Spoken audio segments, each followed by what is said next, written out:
ay conférence de presse ak yeneen pourquoi choix boobu ngeen ubbil leen ko lan moo ko waral.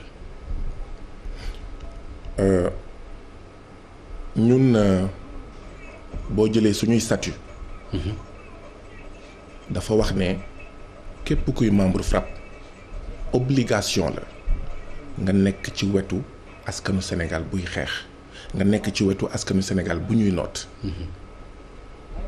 boo gisee nga ñuy gis ci wetu waa PCC yi waa ABS animateur culturel yi waa Pikine fële ci booru armeel yi waaw waa Pikine ak ñoom seen waa Tobène waa Kiñaabuur waa Guéréo ak ñoom seen lim bi dina gudd waa Ñaagis et cetera suñu statut moo ñu ko imposé bu ñu nekkoon beneen mbootaay xëy na ñu am beneen taxawaay waaye suñu statut moo ne forcé yéen waa FRAPP ngeen nekk ci wetu askanu Sénégal gratuitement ngeen koy def wala dafa am léegi gratuitement ngeen koy def nekk ci wetu ñooñu ñuy noot di xeex mooy benn déglu leen ñaar ànd ak ñoom ñett recevoir leen loolu moo tax ñu am siège pour ñun suñuy réunion waaye pour tamit dalal ñi nga xam ne soxla nañ ñu d'accord waaye itam bu fekkee ñoom itam ci biir pour jot seen àq ak yelleef pour xeex dañoo soxla def conférence de presse waaw suñu siège mu ngi fi gratuitement pour def conférence de presse gratuitement alors ñi ëpp ñi nga xam ne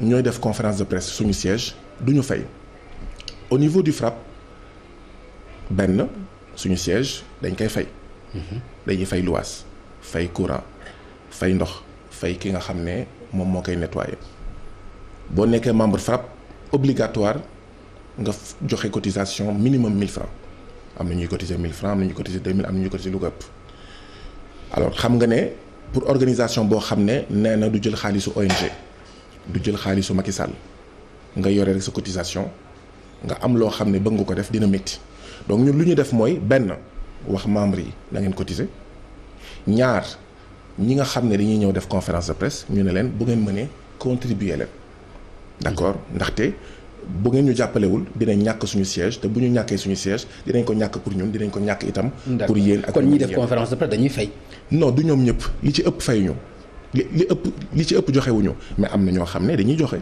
am na ñoo xam ne d'accord dañuy ñëw rek ne la am joxe nañ ñaari junni jël facture am facture waaw parce que am nañ trésorière boo xam ne moom la ñuy virer xaalis yi pour ñi nga xam ne dañuy joxe d'accord ñi nga xam ne dañuy joxe xam nañ suñu turu trésorière xam nañ numéro téléphone suñu trésorière waaw bu fekkee am nañ lu ñuy joxe ñu jox ko am na ay sénégalais yoo xam ne soxlawuñu sax ñëw suñu siège pour ne ñun kat seen liggéey jàpp nañ ne amal na solo citoyen sénégalais yi jël leen ñeenti junni yi wala fukki junni yi wala junni bi wala sax 1000 francs parce que gis ngeen am na benn campagne de levée de fonds bi nga xam ne depuis 1 mois mu ngi daw di nga gis ñuy joxe 1000 francs ñuy joxe 500 ñuy joxe 50 000 ñuy joxe 10 000 mais dañoo jàpp ne suñu siège këru askan wi la te li ñu gëm itam mooy. non bu doon këru askan wi kay dafay gratuit.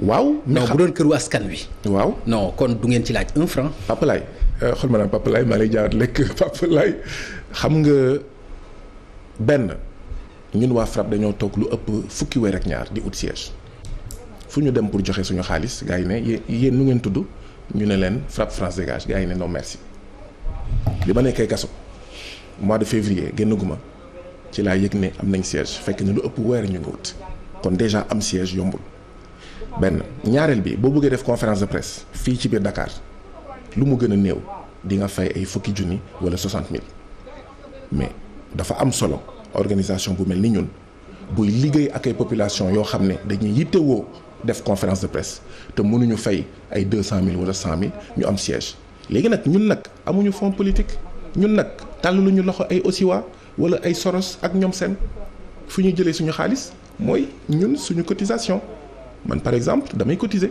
ñun ñëpp dañuy cotiser d'accord waaye tamit dañuy wax nit yi nga xam ne am nañ yaakaar ci ñun bëgg ñu jàppale leen dañ leen di expliquer ne leen kat siège bi dañ koy fay mois bu nekk. d'accord mës naa dégg aussi benn nit muy Ibrahima Sène dama koy tudd parce que c'est pas compliqué muy laaj notamment yow fan ngay jëlee sa train de vie par exemple li ngay dundee fan lay jógee sa train de vie fan. mais naa la tontu Pape Ngagne. tontuwaale ko moom aussi. non yow yaa ma ko laaj naa la tontu Pape Ngagne mais foog nga leeral ma benn affaire. lan mooy sama train de vie. parce que boo waxee da nga am train de vie bu doy waar. ba ñu soxla waxuma xam nga. waaw léegi man dama lay laaj par exemple tey. dama lay laaj lan mooy sama train de vie. non attends. dama lay laaj. non am nga train de vie. waaw ban mooy sama train de vie. même bu fekkee da nga jël car rapide. waaw ngay dem di ñëw. waaw même yaa ngi lekk sombi sa biir kër. waaw am nga train de vie. waaw c'est-à-dire bu ñu la ko laajee tontul ci li nga mën a tontu. non mais boo bëggee ni lan mooy sama train de vie loolu c'est autre chose. xam nga kooku noonu ngay tudd. waaw muy Ibrahima Sène. bi mu koy wax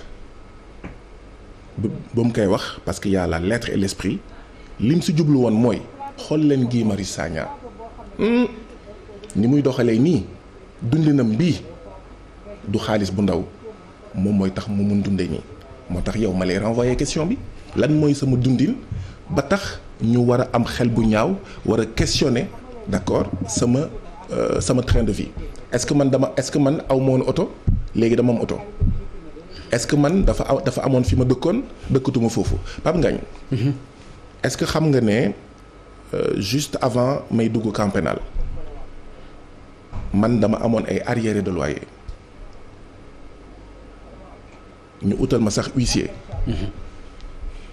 pour génnee ma sama kër ma obligé pour fay loolu ma bàyyi kër googu xool naka lay fayee loyer boobu ma dëkk foo xam ne lii xëy na Thomas Sankara doon wax xëy na moom la Burkinabé yi doon wax. entrée couchée est-ce que problème boobu moo tax nga bëgg a def kaso mu nekk sa kër problème amuloo loo fayee location nga bëgg a def kaso mu nekk sa kër. mais waaw am na ñoo xam ne gën a yomb quoi ñu gàddul la lépp quoi ndekki añ reer nga tëdd. waaw am na ñoo xam ne mën nañ am gis-gis boobu. mais bon du ma commentaire loolu. parce que je trouve que c'est de la provocation. ok et que c'est indécent. ok. allez-y. non pare na. parce que question bi moo nekkoon. lan mooy sama train de vie. waaw ba tax ñu war ko questionner. foog ñu wax ma qu'est-ce qui sort de l'ordinaire. ndax damay voyager par avion ndax damay dawal léegi oto ndax lan moo war a tax bu dee siège bi du sama siège FRAPP la. du man maa koy fay. d'accord man bokk naa si ñi di cotiser. bu dee déplacement yi mais FRAPP dafa am trésorier donc dañuy dajale suñu xaalis ñu fay suñu déplacement bu ñu ko amee. donc lan mooy sama train de vie bu war a tax ñu ma koy questionner man bëgg naa xam. d'accord mais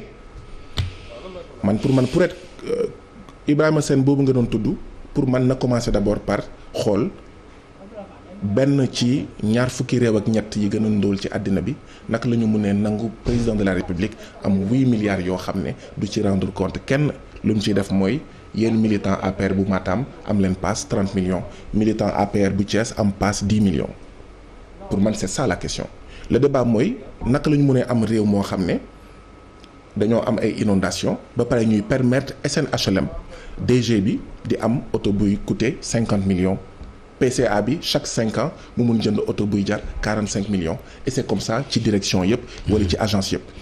pour man c'est ça le débat bi mooy man je le pousse plus loin man damaa jàpp ne tey jii nii député yi sax waruñu am salaire dañ leen war a jox indemnité de session. débat bi mooy pour man réew mu mel ni Sénégal warul am HCCT warul am conseil économique social et environnemental bu dee train de vie wax dëgg yàlla d'accord ñi nga xam ne dañuy wax sama train de vie bi jara seet mooy train de vie de l'État mooy train de vie suñuy ministre mooy train de vie ñi nga xam ne ñoom ñooy jiite suñu ay société te ñuy surga askanu Sénégal te di dundee ci anam boo xam ne. non mais peut-être aussi bu ñu koy wax dañuy njort ni peut-être dafa am ay lobby yu nekk derrière FRAPP wala ay lobby yu nekk derrière leneen te loolu aussi c'est important mënuñu rek gis par exemple Guy Marius Sagna di génn wala ñi mu bokkal front di génn te mënuñu aussi questionner wu xool est-ce que ñi amul ñu nekk seen ginnaaw pour di leen pistonner di leen jox xaalis pour di leen jàppale pour leneen loo xam ne sax mën na bañ a nekk njariñu réew mi. ñaar laa ci wax benn bi ñun dañuy encourager citoyens sénégalais yi dañ leen di encourager ñuy seet di seetantal nous les encourageons à la vigilance y compris vis-à-vis de nous benn ñaareel bi mooy état du Sénégal.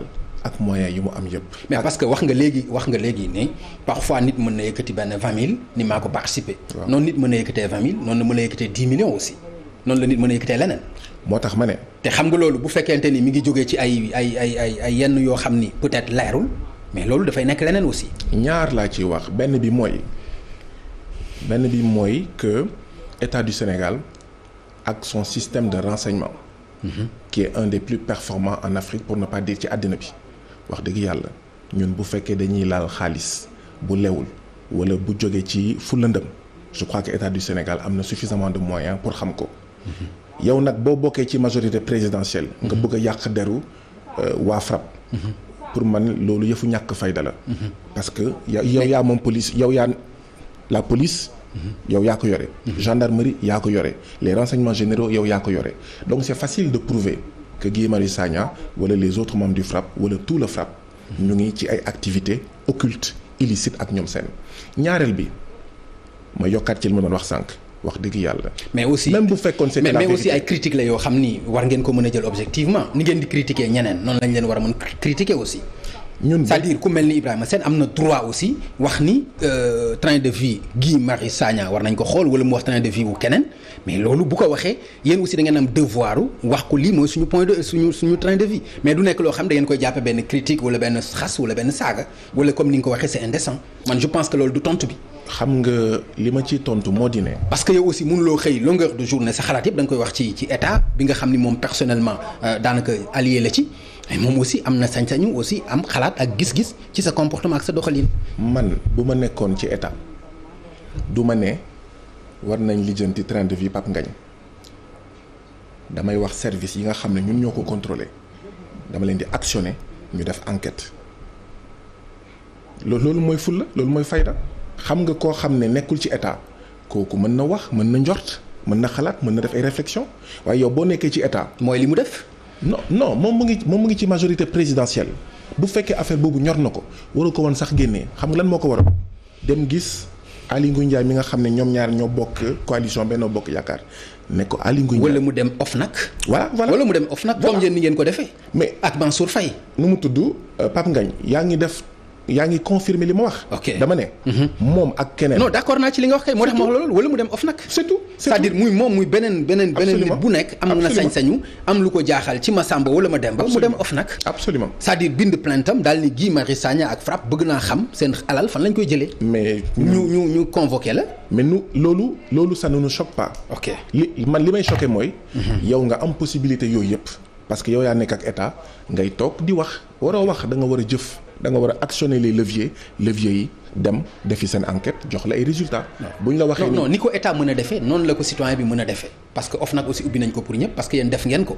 porté ngeen plainte mais Pape Ngagne bul jaxase lu bokkul. waaw damay ne ñi nekk ci majorité bi du rek OFNAC la ñu am. xam naa dañu am seen ay leviers. voilà les services de l'État d'accord les renseignements généraux ak ñoom seen d'accord ñoom ñoo koy contrôler Pape Ngagne Sonatel say message ñu ngi koy gis. bien sûr bu ñu ko bëggee gis dañ koy gis. ça c'est clair. donc ça moom c'est donc Fatou wala Doudou. au lieu ñuy wax naan waa FRAPP wala Guy Marius Sagna nañu def lu ñu war a def seeni enquête te kenn du yëg bu fekkee suñu taxawaay dëppoowul ak yoon ñu tëj ñu wala def xawma instruction wala affaire yooyu. d'accord mais jarul wax. alors ci introduction bi junj nga ma wax nga ma sax yaatal nga ko que mën nañ leen woowee révolutionnaire wala ci mouvement citoyen wala dara est-ce que mën ngeen ci egg ba participer ci ay échéances électorales. alors li ma mën a gum wax mooy li amagum ñun dañoo ne mouvement citoyen lañu. kuy bokk ci ñun sax kenn du la laaj ndax bokk nga ci parti wala ndax bokkoo ci parti. lu ñu la wax rek mooy FRAPP lii la. lii moo la war nga bokk fenn nga ñàkk bokk fenn suñu newu ci. et que donc bu dee FRAPP ñu bëri mun nañ ci bokk même waa APR sax bu leen neexee bu ñu ñëwee lire suñuy statut d'accord ci condition mun nañ ci bokk. donc ñun. joxe ay consignes. mënuñu sax joxe ay consignes de vote. bay wax ay waxu coalition ak ñoom seen xaw ma ndax comprendre nga. ok élection législative 2017 fii la ñu fekk. donc mos a gis FRAPP. tout à fait ne j'appelle à voter pour tel candidat wala pour tel autre candidat. donc ñun nekkuñu mouvement boo xam ne mën na joxe consigne de vote wala mën na joxe lu ëpp consigne de vote. voilà. d'accord mais bëggoon naa xam parce que da nga ni ma ci moment bii rek nga ma mën a tontu muy le moment T. voilà. envisager woo leen ko parce que mooy lu ñu njort ni peut-être dans l'avenir parce que ci sa passé gis nañu sa ay activités politiques ndax mën nañ jàpp aussi ci sa avenir mën nañ ko xalaat. ñaar benn bi mooy FRAPP musul waxtaanee ñu ne est-ce que dañuy jàppale diw wala jàppale diw. mais individuellement.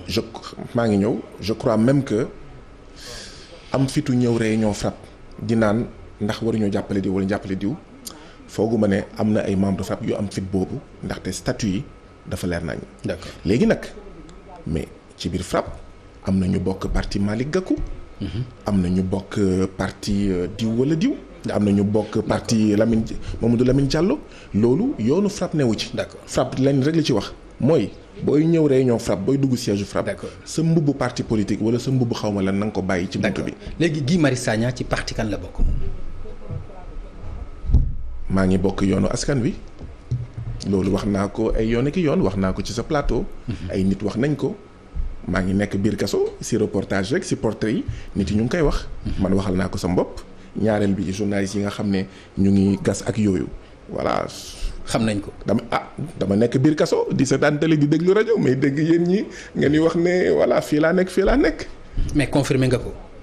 mais man sax wax naa la ko. wax naa ko ñeneen ak ñeneen ci plateau. ok d'accord léegi personnellement ci localité ci élection locale am nga par exemple foo xam ni xalaat nga ni war nga fa mën a.